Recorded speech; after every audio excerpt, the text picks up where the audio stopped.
क्या नाम है आपका? अनीशा झा। इस मामले को लेकर क्या देखी हैं, क्या कुछ आपको देखने को मिला है? कैसे लड़ाई झगड़ा शुरू हुआ था? लड़ाई झगड़ा शुरू तो हुआ था कि कुछ पंचायती का मामला था, तो वो लोग यहाँ से गाली वाली सरपंच के दलान पे पंचायती हुआ था। फिर वो पंचायती उसने बोला कि पंचायती मैं नहीं मानूंगा, रामविलास पासवान नाम है उनका।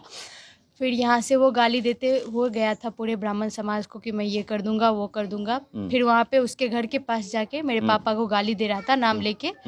और उसके बाद मेरे पापा जा रहे थे भोज खाने के लिए इधर से, तो वहाँ पे पापा को बाइक से खींच लिया चलती गाड़ी से और मारने लगा। और बहुत मारा उनको, पूरे पॉल वॉल में टक्कर देके उनका सर्वर फाड़ दिया था। वहाँ से लड़ाई का शुरुआत आपके बुआ के साथ झगड़ा हुआ था ना शुरुआत में? हाँ, मतलब मेरी बुआ नहीं है वो, इस गांव की बेटी है वो। इस गांव की बेटी है, तो उसी में आपके पिताजी गए थे? हाँ, उनका सर फोड़ दिया गया? हाँ, मेरे पापा का सर फोड़ दिया गया, वो जो गांव की पासवान समाज के द्वारा? जी जी। आपको क्या लगता है इसमें जो अभी जो एफआईआर हुई है उसमें कितने लोग नामजद हैं?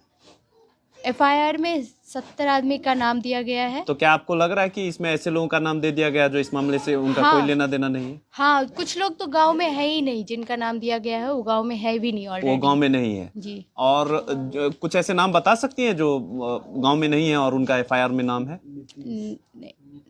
नाम तो मुझे याद नहीं है एग्जैक्टली, क्योंकि मैं यहाँ पे रहती नहीं हूँ, लेकिन मैंने मेरे पास एफआईआर का जो कॉपी आया है उसमें मैंने नाम पढ़ा। तो फिर बताया गया कि कुछ लोग जो ऐसे हैं जो काफी सालों से गाँव नहीं आते, उनका नाम दिया। आपको लगता है कि SC/ST जो ये कानून है उसका दुरुपयोग हो रहा है? हाँ, बहुत ज्यादा।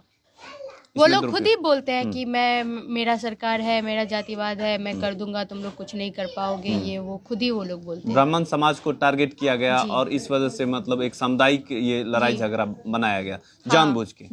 ये लड़ाई झगड़ा दो परिवार के बीच का है। हाँ। लेकिन उसको जो है सामुदायिक बनाने की कोशिश की गई। जी जी, यही ना? जी, ठीक है।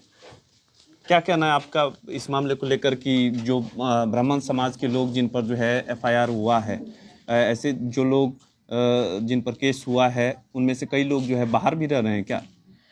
हाँ, लिस्ट में तो है, हम तो खूब पढ़ी लिखी नहीं, लेकिन लिस्ट में है जो बाहर वाला के भी नाम दिए हैं, पूरा ब्राह्मण को समेट लिए हैं। जो पूरा ब्राह्मण हम लोग को ये गलत काम कर रहा है।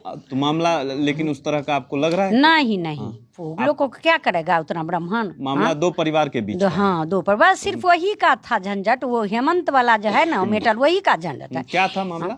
मामला ये था, वो बोला वो उनके पास नौकरी कर रहा था ना वहाँ पर, मजदूरी का। तो वो बोला 10,000 अभी दो, 20,000 अभी दो, 30,000 अभी दो, देते वो बहुत पैसा दे दिया। तो वो अपना मकान तकन बनाया। तो ये पहला वाला पैसा सबको दाब दिया, जबकि हमको नहीं मिला है। वो तो जितना भी देते था अपना लिस्ट पर डायरी पर नोट करते थी, जब हम इतना दिया तो वो बोला हो गया इनका पैसा। लेकिन ये बोला नहीं, हमको 2 लाख और चाहिए। तो बोला लिस्ट निकालो ना, तो हम 2 लाख और देंगे। तो वही पर बहस की, जो वो बिदागरी पर आई थी उसी पर उसको घींच कर और दोनों प्राणी को पीटने लगा। हेमंत को भी मारा और उनका बहन को और उनका जीजा को, तीनों को रोड पर हुई। देख ले आप, ये भी चला गया होगा ना।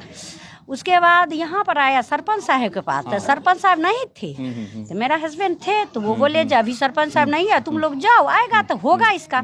लेकिन वो बोला नहीं, सब ब्राह्मण को बेटी हम ये क्या करा, मेरा छूट है, मेरा सरकार अपना है, हम SSC है, हमको कोई भाई नहीं है। यानी ये लड़ाई जो है दो परिवार के बीच था। हाँ। लेकिन उसको जानबूझ के जो है एकदम हम पूरा ब्राह्मण के काम करें। आपको लग रहा है कि ये SC/ST जो कानून है उसका दुरुपयोग पूरा बोलते हैं हम सबको छुड़ा भी मार सकते हैं, मेरा छूट है, हम कुछ नहीं जानते हैं। मेरा सरकार पैसा दे रहे हैं लड़ने के लिए, अब ब्राह्मण लोग अपना खुले जमीन बेचेगा, हमको तो सरकार दे रहा है। इतने में दावा में यो कुछ भी बोला जा रहा है, उसको कोई समझ में नहीं आता है हम क्या बोलते हैं, क्या करते हैं, उसको कोई समझ में नहीं। कुछ समझ के पुरुष खाली हो चुके हैं। हाँ, पूरे गांव को पुरुष को घिसेट रहा है, सिर्फ आप लोग। हाँ, इतना भी बोलते हैं उसको बेटा बेटी दुनियादारी, पूरा ब्राह्मण को बेटा बेटी को भी हम कुछ कर सकते हैं। जिन पर केस हुआ है, जिनका नाम है उसमें या अज्ञात के नाम पर भी कई लोग गांव से फरार। हाँ, पूरा फरार है, पूरा फरार है, कोई नहीं है यहाँ पर मर भी सकता है, तभी देखने वाला कोई नहीं है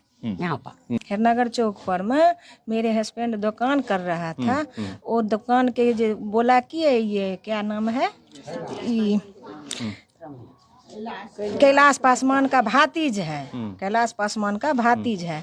वो बोला कि ये फला बाबा तुम यहाँ से चला जाओ, नहीं तो तुम्हारा गोली मार देगा। ये मामला जो है हम ये जानना चाह रहे हैं कि ये जो मामला है, जो ये लड़ाई है, वो दो परिवार के बीच का है। यानी कि मकान बनाने में जो है किसी ने काम किया था, जो पासवान समाज के जो लोग हैं, उसका पैसा परमेंट हो गया। ठीक है, परमेंट हो गया के बाद में वो बोला बेईमानी कर रहा है। 30 तारीख को जो है लड़ाई झगड़ा हुआ था, 30 जनवरी को उसको लेकर जो है आवेदन दिया था, ब्राह्मण समुदाय के जो लोग हैं। तो इसमें जो इतने लोगों का नाम दे दिया गया है, ये गलत है, गलत है। और इसमें SC/ST कानून जो है उसका दुरुपयोग कर रहे हैं पासवान समाज के लोग, कर रहा है। पूरे ब्राह्मण लोग जो है खाली कर दिए हैं गांव, पूरा ब्राह्मण खाली कर दिया है, बच्चा बच्चा का। और कई लोगों का नाम जो है ऐसे जो बाहर में है उनका भी दे दिया गया है, सबको दे दिया है। जो 6 महीना पहले बाहर में है उसका दे दिया, जो 2 साल पहले बाहर में है उसका दे दिया, जो महीना दिन पहले बाहर गया उसका दे दिया। पासवान समाज के लोग क्या किस तरह का दबाव बना रहे हैं आप लोग? दबाव बना है जी, इसीलिए जो हमको सरकार है, और क्या क्या बोल रहे हैं? हाँ, सरकार है, हमको जो मर्जी है हम वो करेगा। तुम्हारा ब्राह्मण के बहू बेटी के जितना होगा हम लूट पटक कर रहा है। लूट पटक किया है क्या? किया है।